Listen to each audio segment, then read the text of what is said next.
Last session જે છે એ last session ની અંદર આપણે તો કે ડીપીએસપી ચેપ્ટર જે છે એ પૂરું કરેલું 30 થી લઈ અને 51 ની અંતર્ગત જેટલી પણ વાતચીત આપણે જોઈ લીધી. તો કે આજના દિવસે શું ડિસ્કસ કરવાનું છે? પહેલા તો જે છે એ બિલ સુપ્રીમ કોર્ટના કે જે ક્યાંક ને ક્યાંક રાજ્ય નીતિના માર્ગદર્શક સાથે જોડાયેલા છે. સમહાવ આપણા દેશની અંદર જે છે ચર્ચા શરૂ થયેલી. ચર્ચા કયા કોન્ટેક્સ્ટ? તો ધ ચર્ચા or the discussion fundamental rights versus DPSP. કઈ વસ્તુ જે છે એ ટોપ ઉપર છે કે કઈ વસ્તુને પ્રાધાન્યતા આપવી એના સંદર્ભે કે પ્રાયોરિટી આપવી એના સંદર્ભે will have the discussion in our history. કે જ્યાં સરકાર જે છે એવું કંઈક કરવા માંગતી કે ડીપીએસપી ને પ્રમોટ કરવા માટે કોઈકના રાઇટ્સ જે છે એ છીનવવા પડે. સરકાર ઘણી વખત એવી પ્રવૃત્તિઓ કરેલી. આપણે જે છે એ આગળ જયારે ફંડામેન્ટલ રાઇટનું ચેપ્ટર જોયું ત્યારે આપણે જે છે એ કઈ અનુચ્છેદો જોઈ હતી? તો આપણે અનુચ્છેદ જોઈ હતી કે ભાઈ અનુચ્છેદ 31 આર્ટિકલ 31 ની અંદર કઈ અનુચ્છેદ? તો કે અનુચ્છેદ 31C. જ્યારે શું કીધું હતું? તો કે ભાઈ એની અંદર એવું કહેવામાં આવેલું કે સરકાર જો કોઈ કાયદા બનાવે છે એનાથી કોઈ વ્યક્તિ 14 અને 19 ના મૂળભૂત અધિકારનું હનન થાય. શેના રિલેટેડ કાયદા? તો કે કાયદા ફોર ઇમ્પ્લિમેન્ટિંગ ડીપીએસપી. કઈ અનુચ્છેદના? 39B અને C. ઓકે, આના સંદર્ભે જો કાયદાઓ જે છે એ કાયદા સરકાર બનાવે છે અનુચ્છેદ 39B અને C ને ઇમ્પ્લિમેન્ટ કરવા માટે અને એનાથી કોઈના મૂળભૂત અધિકારનું હનન થાય છે, ઇટ ઇઝ ફાઇન. આવું જે છે એ આપણા પાર્લામેન્ટ દ્વારા કાયદેસર રીતે એડ કરવામાં આવેલ. તો વસ્તુ વિચારો કે ક્યાંક ડીપીએસપી જે છે ને શું આપવામાં આવતું હતું? તો કે વધારે પ્રાધાન્ય. હવે એને કારણે લોકો જે છે એ ક્યાં જતા હતા? તો કે કોર્ટમાં જઈને એમ કે ભાઈ અમારા તો જે છે હકનું શું થાય છે? તો કે હનન થાય છે. આવું ચાલે નહીં. So this was an issue. There was a debate between the fundamental rights as well as the directive principles of state policies. Fundamental rights versus આ પ્રકારના ઇશ્યુઝ. જો ફંડામેન્ટલ રાઇટ્સ જે છે તમારા હકની વાત કરે, ડીપીએસપી જે છે એ તમારા સામૂહિક હિતની વાત કરે. ક્લિયર થાય છે? તો આવા પ્રકારના શું આવતા હતા? ઇશ્યુઝ આવતા હતા. હવે એને આપણે જે છે એ ઓવરઓલ સુપ્રીમ કોર્ટના કેસ અને સાથે સાથે પાર્લામેન્ટનો બંધારણીય આના કોન્ટેક્સ્ટમાં વસ્તુઓને જોવાની છે અને વસ્તુઓને સમજવાનો પ્રયત્ન કરવાનો છે. આ બે વસ્તુ આપણે કરીશું એટલે આપણું ઓલમોસ્ટ ચેપ્ટર પૂરું થશે. ચેપ્ટર પૂરું થાય એટલે ફરી એકવાર રિવાઇઝ તમે કરશો. Than after will solve the questions કે જે પીવાયક્યુ ના ક્વેશ્ચન્સ આમાંથી પૂછાઈ ગયેલા છે. જો પેલો કેસ શું હતો? તો કે કેસનું નામ હતું ચંપકમ દોરાઈરાજન કેસ. આ ચંપકમ દોરાઈરાજન કેસ અગાઉ જે છે એ આપણે આગળ પણ જોયેલો. આગળ જે છે એ ખાસ કરીને કેના કોન્ટેક્સ્ટમાં જોયો હતો? કે ભાઈ અનુચ્છેદ 15 ના કોન્ટેક્સ્ટમાં જોયેલો હતો. જે આ શૈક્ષણિક સંસ્થાઓની અંદર એડમિશન એને કારણે જે છે જે પણ પ્રકારનો ભેદભાવ થાય એક્સેપ્ટ એની વાતચીત હતી. તો વન બાય વન આખા કેસને સમજવાનો પ્રયત્ન કરીએ કે કેસ શું હતો અને કેના રિલેટેડ જે છે એ વસ્તુ. તો કે જો કેસ ઓવરઓલ જોડાયેલો છે તો કે 1927 ની અંદર મદ્રાસ રાજ્ય જે છે એ સમયે obviously was ruled by the British people. Okay, બ્રિટિશરો દ્વારા જે છે એનું શાસન કરવામાં આવતું. બ્રિટિશરો દ્વારા જે છે એ મદ્રાસ રાજ્યની અંદર કમ્યુનલ ગવર્મેન્ટ ઓર્ડર આવા પ્રકારનો જે છે એક હુકમ ઇસ્યુ કરેલો. અને આ હુકમ ઇસ્યુ કરી અને એવું કીધેલું કે એન્જિનિયરિંગ અને મેડિકલ કોલેજ જે છે એમાં એડમિશન કોઈને જોતું હોય તો એના માટે જે છે અલગ અલગ પ્રકારના શું કરેલા? તો કે રૂલ્સ બનાવેલા. રૂલ્સ બનાવેલું ખાસ આરક્ષણના સંદર્ભે. તો કે કેવી રીતે? તો કે જો 14 સીટ હોય એ 14 સીટમાંથી 6 સીટ જે છે એ બ્રાહ્મણ હિન્દુને, 2 છે એ પછાત હિન્દુને, 2 જે છે એ બ્રાહ્મણ, 2 હરિજન, 1 એંગ્લો ઇન્ડિયન અને 1 ઇન્ડિયન ખ્રિસ્તી અને 1 મુસ્લિમ માટે. તો આવી રીતે સીટ શું કરેલી? બાયફર્ગેટ કરેલી. ક્લિયર થાય છે? આવી રીતે સીટ્સનું શું કરેલું? વર્ગીકરણ કરેલું કે સીટ્સ આવી રીતે બધા લોકો માટે અનામત રહેશે. This was the rule. તો કે ચંપકમ દોરાઈરાજન જે છે એમણે અનુચ્છેદ 226 અંતર્ગત રીટ કરી. રીટ શું કરી? તો કે એમણે એવું કીધું કે ભાઈ મારી સાથે ધર્મના આધારે શું થાય છે? ભેદભાવ થાય છે. કારણ કે આ જે કમ્યુનલ ગવર્મેન્ટ ઓર્ડર છે, ઓકે, આરક્ષણ આપે છે પણ કેવું આરક્ષણ આપે? તો કે ધર્મ આધારિત આરક્ષણ આપે છે. અને જે ભેદભાવ થાય છે કેવો થાય છે? તો કે ધર્મ આધારિત ભેદભાવ થાય છે. This was an issue. આ વસ્તુ શું કરવામાં આવેલી? ચેલેન્જ કરવામાં આવેલી.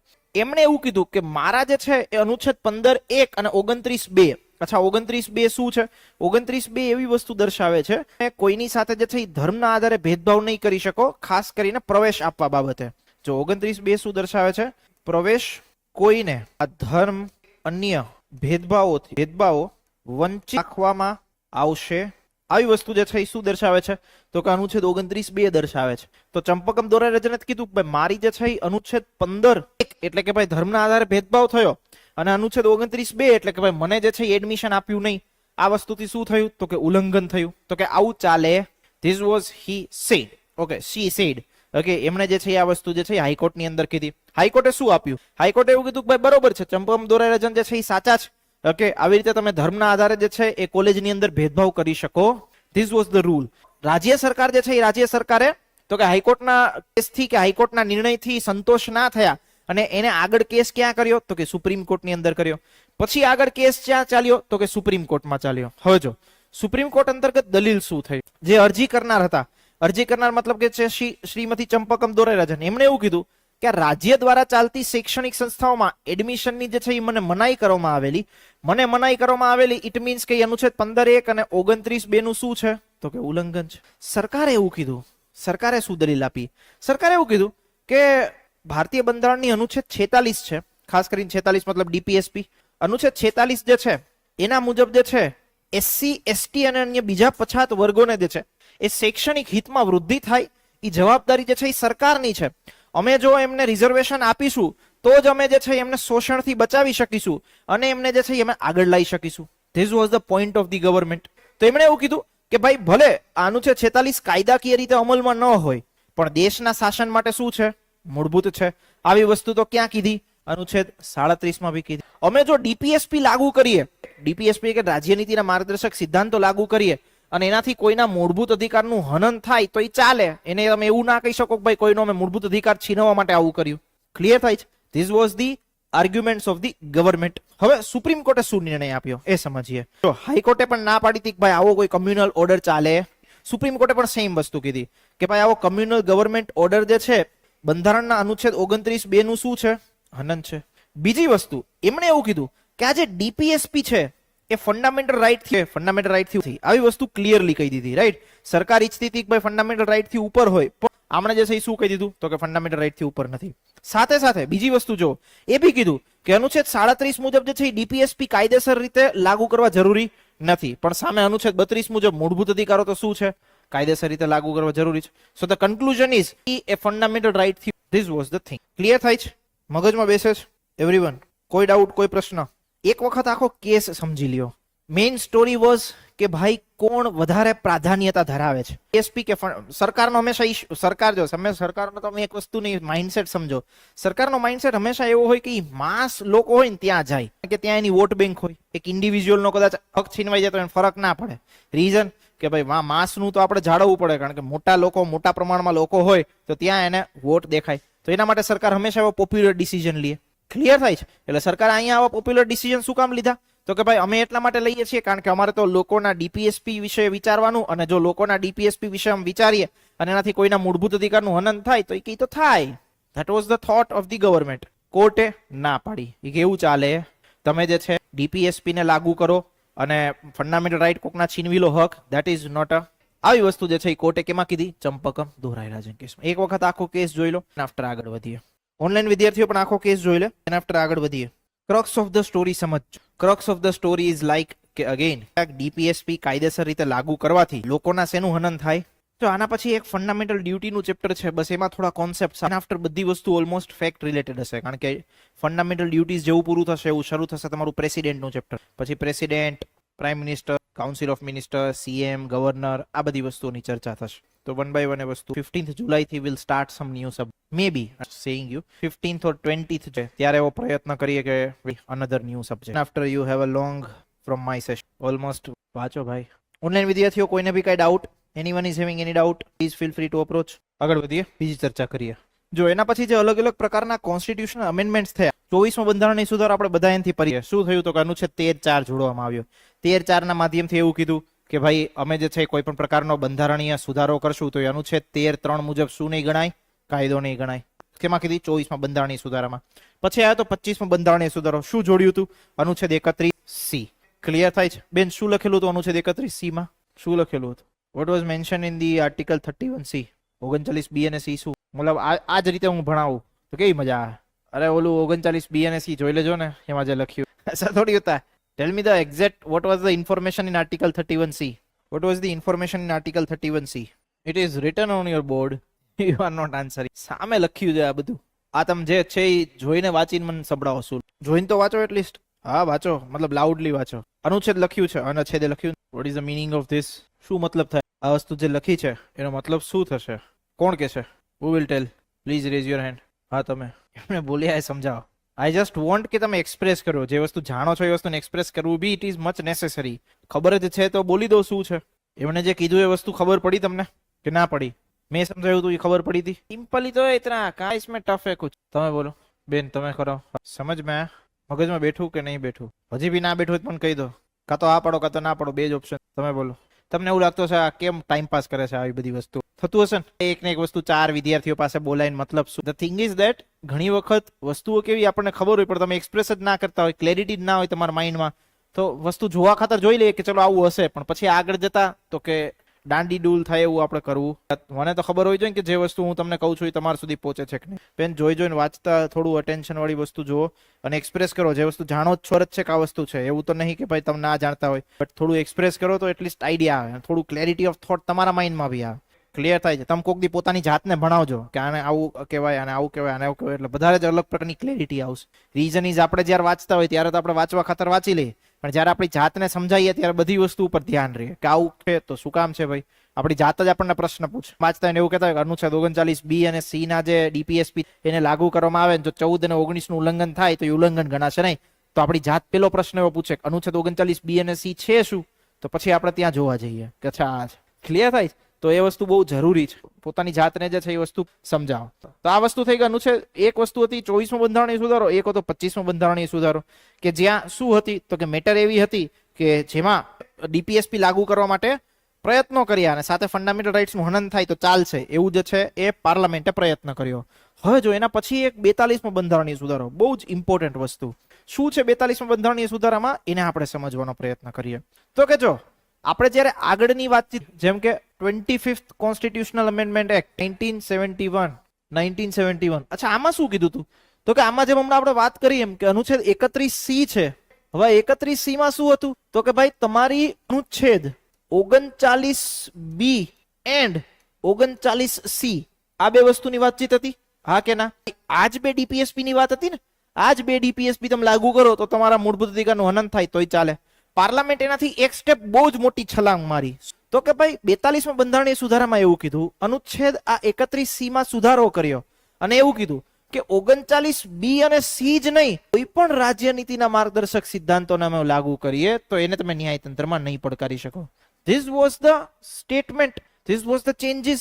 જ્યારે ઓલરેડી આગળ તમને સુપ્રીમ કોર્ટ કહી ચૂકી છે શેની અંદર, ચંપકમ દોરેરાજન કેસમાં, કે ભાઈ તમે જે છે ડીપીએફ ફંડામેન્ટલ રાઇટ્સ કરતા ઉપર પ્રાધાન્યતા આપી શકો નહીં, you can not give this. આ પાર્લામેન્ટે શું કર્યું તો કે એવો સુધારો કર્યો કોઈ પણ રાજ્ય નીતિના માર્ગદર્શક સિદ્ધાંતોને અમે લાગુ કરીએ એને જે છે તમે પડકારી શકશો. મતલબ કે clear it was the parliament જે છે એ લોકોના મૂળભૂત અધિકાર કરતા વધારે કોને પ્રાધાન્ય આપે છે તો કે ડીપીએસપી. સાથે સાથે તો કે જો અનુચ્છેદ 368 જે છે એમાં મતલબ અનુચ્છેદ 368(4) અને અનુચ્છેદ 368 આ બધી વસ્તુ જોડવામાં આવી. આ શું કામ આની સાથે કનેક્ટેડ છે વન બાય વન સમજીએ.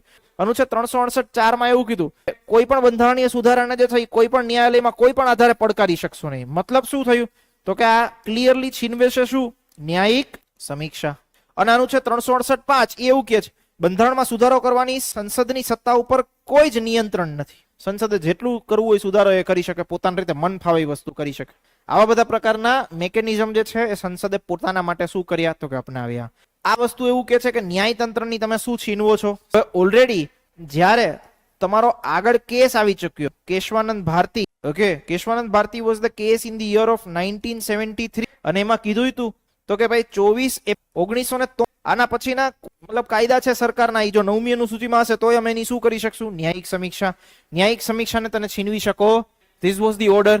છતાં 42મા બંધારણીય સુધારા દ્વારા 1976 માં સુધારવાનો પ્રયત્ન કર્યો. ઓકે, જે ન્યાયિક સમીક્ષાની સત્તા હતી, સત્તા શું કરી? છીનવવાનો પ્રયત્ન. ક્લિયર થાય છે? This were the steps taken in the 42nd Constitutional Amendment Act. આ વસ્તુ શું કામ ઇમ્પોર્ટન્ટ છે તો કે આગળ જ્યારે આપણે કેસ જોઈશું જેનું નામ હશે મિનર્વા મિલ્સ કેસ, આ જ બંધારણીય સુધારાને પડકારવામાં આવે છે. કે શું કામ પડકારવામાં આવે છે હમણાં આપણે વન બાય વન આગળ સમજીએ. આ જે જોગવાઈઓ છે જેમ કે અનુચ્છેદ 31C માં સુધારો કર્યો, અનુચ્છેદ 368(4)(5) આ બધી વસ્તુને સુપ્રીમ કોર્ટ આગળ જે છે એ જતા ગેરબંધારણીય જાહેર કરશે કે આવું કરી શકાય. ક્લિયર થાય છે વન બાય વન? ચલો હવે આગળનો જે છે એ કેસ જોઈએ. કેસનું નામ છે Minerva Mills versus Union of India 1980. શું કામ કેસ આવ્યો? વન બાય વન સમજીએ. તો કે જો મિનર્વા મિલ્સ જે છે એ એક પ્રકારની ટેક્સટાઇલ પ્રોડક્શન કંપની હતી. ટેક્સટાઇલ મતલબ કે બનાવતી જે છે એ કંપની હતી. આ કંપની જે છે એ લોસમાં ચાલતી હતી, કન્ટિન્યુઅસલી નુકસાનીમાં ચાલતી હતી. તો સરકારે શું નક્કી કર્યું કે જાહેર હિતમાં એટલે કે ભાઈ લોકોના હિતમાં આ કંપનીનું આખું જે મેનેજમેન્ટ જે છે એ કોના અંડરમાં લઈ લેવામાં આવે? સરકારની અંડરમાં લઈ લેવામાં આવે. અને સરકારે ત્યાં કેનો રેફરન્સ આપ્યો? તો કે સરકારે રેફરન્સ એવો આપ્યો, અમારી પાસે જે છે એક પ્રકારનો એક્ટ છે, નામ છે ઇન્ડસ્ટ્રીઝ ડેવલપમેન્ટ રેગ્યુલેશન એક્ટ 1950. આના મુજબ જે છે અમે જાહેર હિતમાં એટલે કે ભાઈ લોકોના હિતમાં કંપનીનું જે આખું માળખું છે, કંપનીનું આખું જે વ્યવસ્થા તંત્ર છે એનું રાષ્ટ્રીયકરણ કરી અને એને સરકારની અંડરમાં લઈ લઈએ છીએ. એટલે સરકારે પોતાની અંદર જે છે એ આખી કંપની સમાવી લીધી. ઓકે, કંપનીના જે માલિકો હતા એને કીધું તમે નીકળો, અમે આ વસ્તુ ચલાવીશું. આ પ્રકારની વસ્તુ કે કંપનીના માલિકોએ જે છે એ આ જ કેસને મતલબ આ જ સરકારનો જે સ્ટેપ એ સ્ટેપને જે છે એ કોર્ટમાં પડકાર્યો. સાથે સાથે એવું બી કીધું કે સરકારે જે આ 42માં બંધારણીય સુધારાથી આવી બાબત કરી છે કે અમે કોઈ પણ ડીપીએસપી ને લાગુ કરવા માટે જે છે એ વ્યક્તિના મૂળભૂત અધિકારો છીનવી લઈશું તો આ વસ્તુ યોગ્ય નથી. કારણ કે આનાથી તો વ્યક્તિની ધંધો રોજગાર કરવાની સ્વતંત્રતા છીનવાય છે. ઓકે, સાથે સાથે તો કે તમે લોકોને કે જાહેર હિત માટે જે છે કે ડીપીએસપી માટે તમે વ્યક્તિના અધિકારો છીનવો છો. This was the situation. એટલા માટે એમણે શું કર્યું તો કે 42માં બંધારણીય સુધારાને શું કર્યો? તે કોર્ટમાં પડકાર્યો. એમ કીધું ભાઈ આવું ચાલે. This was the story. હવે કોર્ટમાં શું થયું એને વન બાય વન સમજીએ. તો કે જો અરજી કરનારની દલીલ એટલે કે જે મિનર્વા મિલ્સના લોકો હતા એમણે શું કીધું તો કે જો 42માં બંધારણીય સુધારો એ જે છે એ મૂળભૂત માળખાનું શું કરે છે? હનન કરે છે. બીજી વસ્તુ, આ સરકાર જે છે મિનર્વા મિલ્સ માટે ડીપીએસપી ને મૂળભૂત અધિકાર કરતા શું ગણે છે? વધારે ગણે છે, એને પ્રાથમિક. ત્રીજી વસ્તુ કે આ 42માં બંધારણીય સુધારો છે એ તો કોર્ટની શું છીનવે છે? ન્યાયિક સમીક્ષા છીનવી લે છે. જોયું ને આગળ 368(4)(5) એવું કહી દીધું ભાઈ કોઈ પણ કાયદો છે ને તમે કોઈ બી અદાલતમાં પડકારી શકશો. આવા પ્રકારની વાત કરી. હવે તો કે સરકારે શું દલીલ આપી? સરકારે એવી દલીલ આપી કે ભાઈ જો અમે આમ એવી જે છે અહીંયા આર્ગ્યુમેન્ટ આપવામાં આવી કે ભાઈ અમે ડીપીએસપી જે છે એ લાગુ કરવા માટે કોકના મૂળભૂત અધિકાર છીનવી લીધા એક્સેટ્રા એક્સેટ્રા. આ બધી વસ્તુ ફાલતુ છે. આ તો બહુ મોટો વિષય છે. આને જે છે તમે આની સાથે જોડી શકો નહીં. પેલી વસ્તુ આવી કીધી. સેકન્ડ એવું કીધું, એમણે એવું કીધું કે ભાઈ કોઈના મતલબ ડીપીએસપી ના અમલ માટે જો કોઈના ફંડામેન્ટલ રાઇટ્સ છીનવાય તો એ મૂળભૂત માળખાનું એટલે કે શું તો કે બેઝિક સ્ટ્રક્ચરનું જે છે એ હનન નથી. આવું જે છે એ કોર્ટે કીધું. સાથે સાથે એવું કીધું કે ભાઈ આ દેશની અને જનતાની હિતમાં અમારે જે છે ભાગ 4 એટલે ડીપીએસપી ની વસ્તુ જે છે એ શું કરવી છે તો કે અમલ બનાવી જરૂરી છે અને દેશના શાસન માટે જે છે આ વસ્તુ જરૂરી પણ છે. અચ્છા, મૂળ ડીપીએસપી જે છે દેશના શાસન માટે જરૂરી છે. આવું કયા અનુચ્છેદમાં લખેલું છે બેન? ડીપીએસપી રાજ્યનીતિના માર્ગદર્શક સિદ્ધાંતો દેશના શાસન માટે જરૂરી છે. આવું કયા અનુચ્છેદમાં લખેલું છે? ઓનલાઈન વિદ્યાર્થીઓ કયા અનુચ્છેદમાં લખેલું છે? નથી આઈડિયા? તમારી નોટ્સમાં ચેક કરીને મને કહો. ઓનલાઈન વિદ્યાર્થીઓ ભાઈ તમે બી આન્સર આપવા માટે જે છે એ છૂટમાં છો. Please write in the chat box. ક્યાં એવું લખેલું છે કે મૂળભૂત ડીપીએસપી જે છે એ દેશના શાસન માટે મૂળભૂત છે? આજ તમે જ્યાં સુધી આન્સર નહીં ગોતો ત્યાં સુધી આ ક્લાસ આગળ નહીં ચાલે. અને જોઈને આન્સર ગોતવામાં એક જ ચાન્સ મળશે. તમે ફોન ઓફ ફ્રેન્ડ લઈ શકો.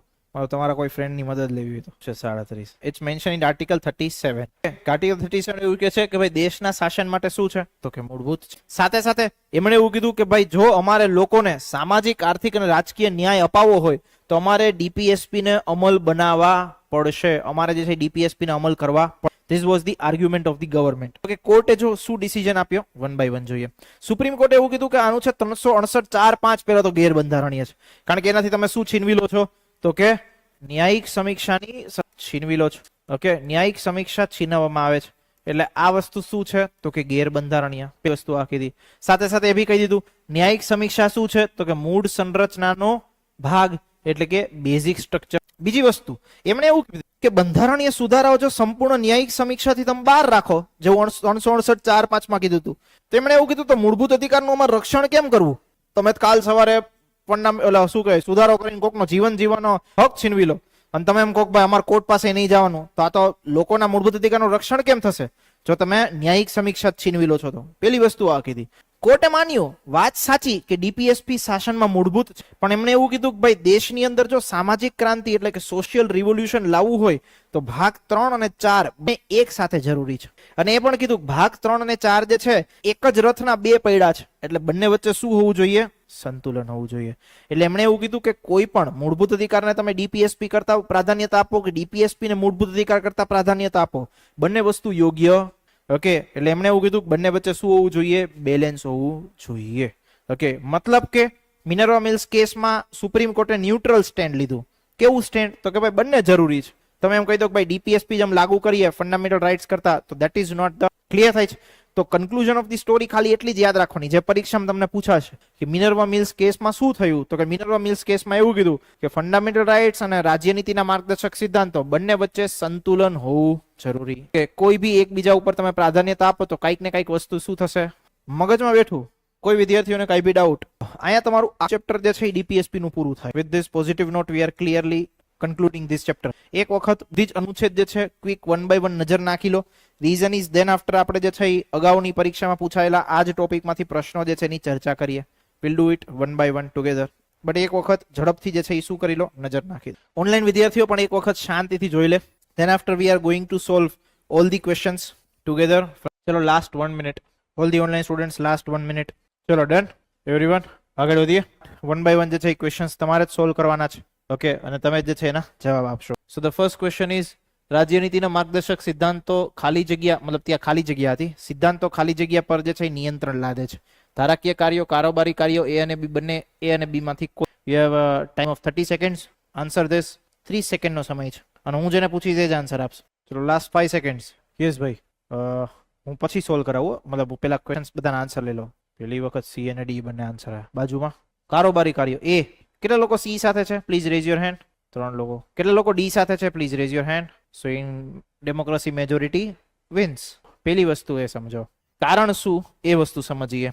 ડીપીએસપી જે છે, પેલી વસ્તુ તો એ કે કાયદાકીય રીતે અમલી જ નથી બનતા, અને બીજી વસ્તુ અહીંયા તમે સમજો કે શું નિયંત્રણ લાદે, કોઈ રિસ્ટ્રિક્શન્સ લગાવતા નથી કોઈ બી કામ ઉપર, કારણ કે એને પાલન કરવા ફરજિયાત જ નથી. સરકારને કરવા હોય તો કરે, કારોબારીને કરવા હોય તો કરે, ધારાસભાની નીતિ બનાવવી હોય તો બનાવે. It is not mandatory. Okay, not compulsory. Clear થાય છે, મગજમાં બેસે છે ભાઈ. ઓનલાઈન જેટલા પણ વિદ્યાર્થીઓ છે આન્સર આપતા જજો સાથે સાથે. So it is not mandatory. Okay, it is not compulsory કે ભાઈ આનું જે છે એ પાલન કરવું જ. તો કોઈ બી કાર્ય ઉપર નિયંત્રણ લદાવતું નથી કે નિયંત્રણ લાગતું. એના પછીનો ક્વેશ્ચન, ભારતીય બંધારણના કયા વિભાગમાં પુરુષ તથા સ્ત્રી બંને માટે સમાન વેતન સમાન કાર્યની જોગવાઈ કરવામાં આવેલી છે? કરેક્ટ આન્સર ઇઝ સમાન કામ સમાન વેતન ઇઝ ધી ડીપીએસપી. સમગ્ર દેશમાં એક સરખો દીવાની કાયદો થાય તેમ કરવા માટે રાજ્ય પ્રયત્ન કરશે એવો દિશા નિર્દેશ બંધારણનો કયો અનુચ્છેદ કરે? 44. 44. તો correct answer is 44. Very easy. કેવા ઇઝી ક્વેશ્ચન પૂછાય આમાંથી, કશું અઘરું નહીં કઈ. આંતરરાષ્ટ્રીય શાંતિ અને સલામતીની અભિવૃદ્ધિ કરવા માટે નીચેના પૈકી કયા વિધાનોનો ભારતીય બંધારણમાં રાજ્યનીતિના માર્ગદર્શક સિદ્ધાંતોના ભાગ તરીકે ઉલ્લેખ કરવામાં આવેલો છે? સ્ટેટમેન્ટ નંબર 1 આંતરરાષ્ટ્રીય શાંતિ અને સલામતી. સ્ટેટમેન્ટ 2 રાષ્ટ્રો વચ્ચે ન્યાયી અને માનભર્યા સંબંધ. સ્ટેટમેન્ટ 3 સંગઠિત પ્રજાઓને એકબીજા સાથેના વ્યવહારમાં આંતરરાષ્ટ્રીય કાયદા અને સંધિને લગતી ફરજો પ્રત્યેનો આદર વધારો. અને સ્ટેટમેન્ટ નંબર 4 લવાદી દ્વારા આંતરરાષ્ટ્રીય તકરારોની પતાવટ કરવાને ઉત્તેજન. ક્લિયર થાય છે? સો your time starts now. You have 30 seconds of time to solve this. શાંતિથી સોલ્વ કરજો. લાસ્ટ બેન્ચ શું હોવો જોઈએ આન્સર? તમે બેન 1 2 3 4. કેટલા લોકો બી સાથે છે? કેટલા લોકો સી સાથે છે? કેટલા લોકો ડી સાથે છે? કેટલા લોકો એ સાથે છે? Democracy number wins. તેથી કરેક્ટ. અચ્છા, એક વસ્તુ સમજો, આખી અનુચ્છેદ કઈ છે? અનુચ્છેદ 51 તમારી જે પીપીટી છે, આ 4 સ્ટેટમેન્ટ લખી લો. આ લવાદ શબ્દ જે છે મેં તમને ત્યારે કીધું હતું, મેં એટલા માટે કીધું હતું ત્યારે કે અહીંયા હશે equation. Mediator, mediation, that is the meaning of લવાદ. તો તમારું જે ટેક્સ્ટ છે તમારી પીપીટી ની અંદર, ત્યાં અનુચ્છેદ 51 ની બાજુમાં 4 સ્ટેટમેન્ટ લખી લો.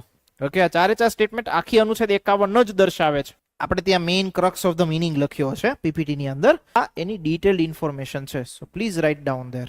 લખાઈ ગયું? ચલો એના પછીનો ક્વેશ્ચન જોઈ લો. રાજ્યનીતિના માર્ગદર્શક સિદ્ધાંતો બાબતે નીચેના પૈકી કયા વિધાનો સાચા છે? તો કે લખેલું છે શ્રી BN રાવે ભારતીય નાગરિકો માટે 2 શ્રેણીના હકની ભલામણ કરી લેતી ન્યાયપાત્ર અને બિન ન્યાયપાત્ર. ઉપરની ભલામણો સાથે ડીપીએસપી બંધારણમાં એડ કર્યા. મિનર્વા મિલ્સ કેસમાં ઉચ્ચતમ ન્યાયાલય, ઉચ્ચતમ મતલબ કે સુપ્રીમ કોર્ટ, નિશ્ચિત કર્યું કે મૂળભૂત હકો ઉપર માર્ગદર્શક સિદ્ધાંતોનું વર્ચસ્વ શું છે? ગેરબંધારણીય છે. Solve this. શાંતિથી સોલ્વ કરજો. ચલો કોણ આન્સર આપશે? Who will answer this? 1 અને 2 બાજુમાં. મેં ત્યારે જ્યારે લખાયેલું ત્યારે કીધું હતું કે બંને કમિટીઝ આર ઓકે. BN રાવે પોસ્ટ કર્યું હતું. આગળ જતા જે છે સપ્રુ સમિતિએ જે છે, તેજ બહાદુર સપ્રુ સમિતિએ પ્રપોઝ કરેલું હતું. ધેન આફ્ટર આગળ the final formation was given by the BN Rao. હા, ઉપર એટલે BN રાવની જ વાત. 1 અને 2. 1 2 અને 3. મિનર્વા મિલ્સ કેસમાં સુપ્રીમ કોર્ટે એવું ઘોષિત કર્યું કે મૂળભૂત હકો ઉપર માર્ગદર્શક સિદ્ધાંતોનું વર્ચસ્વ એ ગેરબંધારણીય છે. બીજું કોઈ? Anyone else? તમે કોઈ answer? Now you see almost you have the doubt in the third state. તો થર્ડ સ્ટેટમેન્ટ એકચ્યુઅલમાં ઇઝ અ કરેક્ટ. રીઝન શું છે તમે એ સમજો. કીધી હતી વાત કે બેલેન્સની, તો બેલેન્સનો મતલબ જ એ થાય કોઈનું એકબીજા ઉપર વર્ચસ્વ ના હોવું જોઈએ. ઓકે, મૂળભૂત અધિકારની ઉપર ડીપીએસપી નું વર્ચસ્વ ગેરબંધારણીય છે. That is correct. બેલેન્સ વાળી જ વાત હતી, તો બેલેન્સ વાળી વાતચીતને આ જ કોન્ટેક્સ્ટમાં કહી શકો ને કે વર્ચસ્વ તો ના જ હોવું જોઈએ, બંનેનું શું હોવું જોઈએ? બેલેન્સ. વર્ચસ્વ છે તો એ શું છે? So this statement is correct. That's why answer is 1 2 and 3. ના ઉપરની એટલે આ જ ગણવાની, બી એન રાવ વાળી છે. ઉપરની એટલે સ્ટેટમેન્ટ એની સાથે કનેક્ટેડ જ છે. ચલો આના પછીનો ક્વેશ્ચન તો આ કોઈ સોલ્વ કરવાની જરૂર નહીં. સંવિધાન મુજબ દેશના શાસન માટે મૂળભૂત શું? તો કે ડીપીએસપી. એના પછીનો ક્વેશ્ચન સોલ્વ કરો. તો કે રાજ્ય નીતિના માર્ગદર્શક સિદ્ધાંતો બાબતે નીચેના પૈકી ક્યાં વિધાન સાચા? સંસદ માર્ગદર્શકોનો એટલે કે ડીપીએસપી નો અમલ માટે મૂળભૂત હકોમાં સુધારો કરી શકે છે જ્યાં સુધી આ સુધારા મૂળભૂત લક્ષણોને અસર કરતા ના હોય. તેઓ કલ્યાણકારી રાજ્યની વિભાવનાને વ્યક્ત કરે. તે મૂળભૂત અધિકારમાં વધારો એટલે કે સપ્લિમેન્ટ કરે છે. નાઉ સોલ્વ ધીસ. શાંતિથી સોલ્વ કરજો. 1 મિનિટનો સમય લો અને સોલ્વ કરો અને મને જવાબ આપો. ઓનલાઈન વિદ્યાર્થીઓ ચેટ બોક્સમાં આન્સર આપતા નથી. This is not a good thing. Please answer in the chat box. શાંતિથી સોલ્વ કરજો અને જેને હું પૂછીશ એના આન્સર કારણ સાથે પૂછીશ. તો હવાબાજીમાં આન્સર ના આપતા કે A B C or D. Give me answer with the proper reason. Who will answer? કોણ આન્સર આપશે? બોલો ભાઈ, કોકે તો આન્સર આપવો પડશે. C 1 અને 2. કારણ શું કામ ત્રીજું સ્ટેટ? મતલબ હું કારણ પૂછું છું, સાચો આન્સર તો મને નહીં ખબર હજી. કેટલા લોકો A સાથે? How many of you C? How many of you? So the correct answer is actually statement ને સમજો. થર્ડ સ્ટેટમેન્ટની વાત એવું કે મૂળભૂત અધિકારોમાં વધારો કરે. મતલબ કે જો એક રીતે તમે ડીપીએસપી ની જ્યારે પ્રકૃતિ જો તો તમને રાઇટ્સ પ્રોવાઈડ કરે છે અમુક વસ્તુઓના, પણ એ ફરજિયાત તો એક રીતે તો તમારા ફંડામેન્ટલ રાઇટ્સની જે વિભાવના છે કે જે તમારા હકની વિભાવના છે એમાં એ એક રીતે વધારો કરે છે. વધારો કઈ રીતે? તમને કામનો અધિકાર આપે, તમને સમાન જે છે એ વેતન મેળવવાનો અધિકાર આપે. ક્લિયર થાય છે? તો જે મૂળભૂત અધિકારોની કેટેગરી છે એ તો તમારા ફંડામેન્ટલ્સ જ છે, એ તો જીવન જીવવા માટે જરૂરી જ છે. પણ સાથે સાથે અમુક ડીપીએસપી માં જે પ્રકારે વસ્તુઓ એડ કરવામાં આવી છે, તમને મફત કાનૂની સહાય મેળવવાનો અધિકાર આપે. ક્લિયર થાય છે? તો એક રીતે તો મૂળભૂત અધિકારને શું કરે છે? વધારો કરે છે. જેનો સ્કોપ છે સ્કોપમાં શું કરે છે? એનલાર્જ કરે છે. ભલે આને લાગુ કરવા ફરજિયાત હોય નહીં, પણ વધારો તો છે. ક્લિયર થાય છે? So the correct answer is actually 1 2 and 3 all statement are correct. દિમાગમાં બેઠા થોડું માઇન્ડ બ્રોડન કરજો, ધીરે ધીરે થશે. બટ આ વસ્તુ વિચારતા વિચારતા થશે, ડાયરેક્ટ નહીં થાય. એના પછીનો ક્વેશ્ચન, નીચેના પૈકી કઈ કલમ રાષ્ટ્રીય મૂલ્ય ધરાવતા સ્થાપત્યો અને સ્થળ તથા ચીજવસ્તુના સંરક્ષણ સાથે સંબંધિત ધરાવે છે? ડી સિવાય કોઈ? Correct answer is D. એના પછીનો ક્વેશ્ચન, નીચેના પૈકી કયા બંધારણના અનુચ્છેદમાં દેશના પર્યાવરણનું જતન અને સુધારણા કરવાના જંગલ અને વન્યજીવોના સંરક્ષણની બાબતનો ઉલ્લેખ છે? Correct answer is. બીજી એક વસ્તુ, આપણે જે આપણા ડીપીએસપી 3 કેટેગરીની અંદર બાયફર્ગેટ કરી. પેલી વસ્તુ એક સમજો, બંધારણમાં કોઈ વર્ગીકરણ, so please note down this, કે બંધારણની અંદર આવું કોઈ જ વર્ગીકરણ નથી કે મૂળભૂત અધિકારોને આવું બાયફર્ગેટ કરવાનો. આપણે શું કામ આને વર્ગીકૃત કરીએ છીએ? તો કે વર્ગીકૃત કર્યું છીએ એ પ્રકૃતિને આધારે. મૂળભૂત અધિકારનો જે નેચર છે એ નેચરને આધારે આપણે શું કરીએ છીએ? એને વર્ગીકૃત કરીએ છીએ અલગ અલગ કેટેગરીમાં. કેટલી કેટેગરીમાં વર્ગીકૃત કરીએ છીએ? તો કે 3 કેટેગરીમાં. સોશિયાલિસ્ટ પ્રિન્સિપલ, એને કહેવાય સમાજવાદી સિદ્ધાંતો. એક છે ગાંધીયન પ્રિન્સિપલ, જેને કહેવાય ગાંધીવાદી સિદ્ધાંત, અને એક છે લિબરલ ઇન્ટેલેક્ચ્યુઅલ, જેને કહેવાય ઉદારવાદી. તો 3 રીતે જે છે એ આપણા જેટલા બી ડીપીએસપી છે એ ડીપીએસપી ને આપણે શું કર્યા? વર્ગીકૃત કર્યા, બાયફર્ગેટ કર્યા. અહીંયા અલગ અલગ અનુચ્છેદ છે કે ભાઈ ભારતીય બંધારણના કઈ અનુચ્છેદના સિદ્ધાંતો એ સમાજવાદી સિદ્ધાંતો છે, કઈ અનુચ્છેદના સિદ્ધાંતો ગાંધીવાદી સિદ્ધાંતો છે, કઈ અનુચ્છેદના સિદ્ધાંતો કે ઉદારવાદી સિદ્ધાંતો. મગજમાં બેસે છે? એવરીવન મગજમાં બેસે છે? ડન. ધીમા બેઠા આ અનુચ્છેદ બધી એક વખત જોઈ લેજો જ્યારે તમે જોવો ત્યારે કે ભાઈ અનુચ્છેદ 38 માં શું, 39 એમાં શું, 41. જો ગાંધીયન પ્રિન્સિપલમાં આપણે પેલા જ અનુચ્છેદ 40 બાયફર્ગેટ કરી. શેની છે? ગ્રામ પંચાયત. તો ગાંધીજી એવું કહેતા કે ભાઈ ગ્રામોદય થવો જોઈએ, ગ્રામ પંચાયતનો જે છે ઉદય થવો જોઈએ, ગ્રામ પંચાયતથી જ બધી વસ્તુ ચાલવી જોઈએ. તો આપણે એને સામેલ શેમાં કરી? તો કે અનુચ્છેદ 40 ની અંદર. સાથે સાથે અનુચ્છેદ 46 જો તો કે સમાજના જે આર્થિક રીતે નબળા વર્ગો છે, ઓકે, એમને જે છે શોષણથી બચાવવાની વાત છે. ક્લિયર થાય છે? ઓકે, તો આ બધી વસ્તુનો ઉલ્લેખ જે છે એ ખાસ ગાંધીયન પ્રિન્સિપલ્સ. તો 1 by 1 જ્યારે એક વખત જોવો ત્યારે આને જોઈ લેજો. ચલો હવે બધા લોકો જે છે એક વખત બુક પોતાની, I am giving you something to write which you have to write. that is related with your DPSP only. બધા લોકો જે છે એ લખશે, ઓનલાઈન વિદ્યાર્થીઓ પણ લખશે, અને સાથે સાથે જે છે એ વસ્તુઓને આપણા જે ટેલિગ્રામ ચેનલ છે, ટેલિગ્રામ ગ્રુપ છે એની અંદર સબમિટ કરશે. You have to write for 15 minutes. 15 minute માટે જે છે તમારે એક વસ્તુ લખવાની છે. હું તમને કહું છું એ વસ્તુ તમે લખજો. બધી વસ્તુ, બાકીના ચોપડા તમારે બધા બંધ કરી દો. તમારી જે નોટ્સ છે ડીપીએસપી ની બંધ કરી દો. All please close. નવું ચેપ્ટર ચાલુ કરું તો પણ સમયનો અભાવ છે એટલે નવું ચેપ્ટર આપણે નહીં કરતા, but we will right something. Okay, તો યાદ આવે આપણને કે કદાચ આપણને યાદ છે કે નહીં, કોઈ વાંધો નહીં. So one question I am giving you which you have to write. એનો આન્સર તમારે ડિટેલમાં લખવાનો છે. આના માટે હું તમને જે છે 15 મિનિટનો ટાઈમ આપું છું. બધી વસ્તુ વ્યવસ્થિત રીતે સમજાવીને લખજો. ઓકે, એમને એમ જે છે રફલી કામ ન કરતા. સમાન નાગરિક સંહિતા આ બાબતથી તમે શું સમજો છો, તેને લાગુ કરવાના ફાયદાઓ જણાવો. આ એક ક્વેશ્ચન છે. વિગતવાર આન્સર તમારે લખવા. Writing your answer. 15 મિનિટનો સમય છે તમારી પાસે. ઓનલાઈન વિદ્યાર્થીઓ જે છે એ પણ આ વસ્તુ લખી અને ગ્રુપમાં મૂકશે. જેટલા બી વિદ્યાર્થીઓ ઓફલાઈન લખે છે એ પણ એટ ધ એન્ડ રાઇટિંગ લખી અને જે છે એ સ્કેન કરી and please upload in your time start. બધાએ લખવા. કોઈ બી વિદ્યાર્થી એવું જે છે ના હોય. હા, ઇંગ્લિશમાં લખી શકો. Uniform civil code. છેલ્લી 4 minute, 2-5 minute, last 2 minutes, last 1 minute, last 10 seconds, 2-5. કેટલા લોકો લખી શક્યા વ્યવસ્થિત રીતે? બહુ જ બઢિયા. એક વસ્તુ મેં તમારામાં આઈડેન્ટિફાઈ કરી, જેટલા લોકો લખતા હતા ત્યારે ખાસ કરીને બધા લોકોએ જે છે એ સ્કેન કરીને પીડીએફ મૂકવાની છે. પ્લસ ઓનલાઈન વિદ્યાર્થીઓ જે છે એ ખાસ મૂકવાની છે. Thing is that what I have seen, વસ્તુની ચર્ચા આપણે આગળ કરીશું બી ખરી, તો કે 2 પેજની અંદર તમારે જે છે એ વસ્તુઓ લખવાની હતી. બધા લોકો અહીંથી લખવાનું શરૂ કર્યું તે રમરમાટ ગાડી આખી ચાલતી રહી ચાલતી રહી ચાલતી રહી ચાલતી રહી ચાલતી રહી ચાલતી રહી ચાલતી રહી અહીંયા પૂરી થઈ. આવી રીતે લખ્યું. લખવા માટે એટલા માટે આપ્યું હતું. એ વસ્તુ કે આપણો હાથ ઉપડવો જોઈએ. વિચારો જે છે એ પેનના માધ્યમથી આપણી જે બુકની અંદર જે છે એ દર્શાવવાના છે. વિચારો દર્શાવીશું તો કંઈક વસ્તુ આગળ જતા જે છે પેજીસ ભરાશે. અને ખબર જ છે કે હવે કોઈ બી એક્ઝામ ગુજરાતની પકડો, મેઇન્સ સિવાય ઉધાર નથી. જેને પાસ કરવી હશે, ખરેખર જેને એક્ઝામો પાસ કરવી હશે એના માટે મેઇન્સ જે છે એ અતિ મહત્વની વસ્તુ. તે વસ્તુ આપણને હવે ખબર પડી જવી.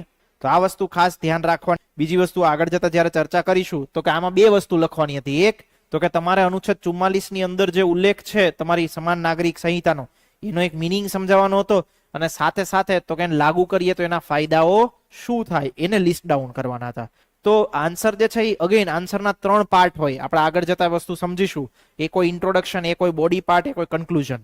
આ 3 પાર્ટ હોય. 3 પાર્ટમાં હંમેશા આન્સર લખાતો. તો એ 3 પાર્ટ અત્યારે તમારા કોઈના બી જે છે એ મોસ્ટ ઓફ આન્સરમાં જોવા મળ્યા નથી. સીધે સીધા જે છે આપણે રમરમાટ આપણી ગાડી ચાલુ કરી, સેલ્ફ માર્યો અને છેલ્લે ઊભી રહી ન્યા પૂરી કરી.